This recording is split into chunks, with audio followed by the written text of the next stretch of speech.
Data can be collected and organized using documents and artifacts, field notes, reflective journals, interviews and focus groups, and surveys.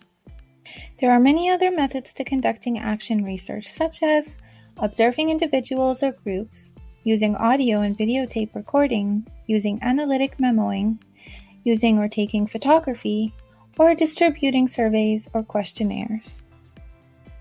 When analyzing and interpreting your data, you will want to summarize your findings in an organized way. You will need to look for patterns and themes.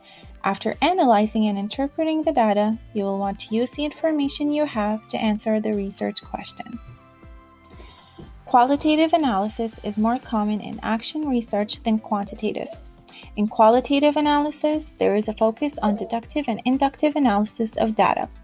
In deductive analysis, researchers examine data by looking for patterns and themes, develop a hypothesis, and then move on to a theory, while inductive analysis allows researchers to move from a theory and use the hypothesis and data to back up their findings. Inquiry cycles are messy and are not necessarily discrete or linear. They could move much more fluidly, double back on themselves, and take unpredictable routes. Moving from fog to clarity and back to fog can be part of the process. Just because the inquiry is making less sense does not necessarily mean you are going in the wrong direction. How to successfully achieve action research. 1. Triangulate the data. Study the research question from at least 3 separate pieces of data and 3 points of view. Identify at least 5 data sources and construct the research using mixed research methods and a combination of quantitative and qualitative approaches. 2. Sift through and put in order everything you have collected, making notes as you go. As you examine the data, continually compare the data that were collected earlier in the study with the data collected later in the study and use different bases for comparison. 3. Design a systematic approach to analyze your data. Categorize and clarify the data and determine how to arrange the data findings, organizing the data by importance and by frequency. It is best to organize the data based on what you are really learning from the data, not on any assumptions you brought with you to your analysis. 4. Review your information after it is coded. This will help to determine if there is a frequency of certain phenomena or powerful, unusual comments, events, or behaviors that particularly interest you. 5. Let the data influence you. Do not be afraid to let the data influence what you are learning as you go deeper with your analysis. 6. Examine and study your data several times. Speculate and identify repetition as well as similarities and differences. 7.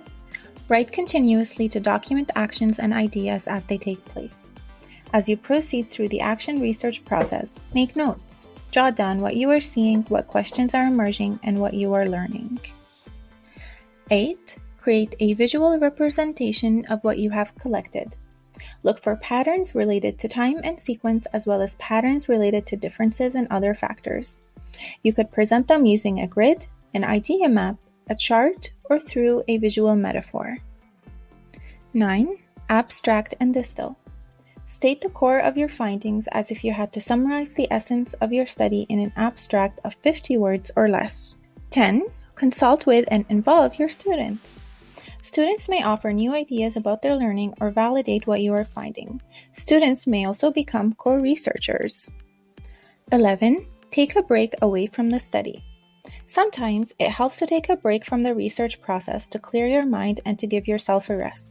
Come back to the process with a refreshed outlook, which will often lead to new understandings and new perspectives. 12. Confer with colleagues. Consider your colleagues' different interpretations and use them to clarify, broaden, and validate the findings.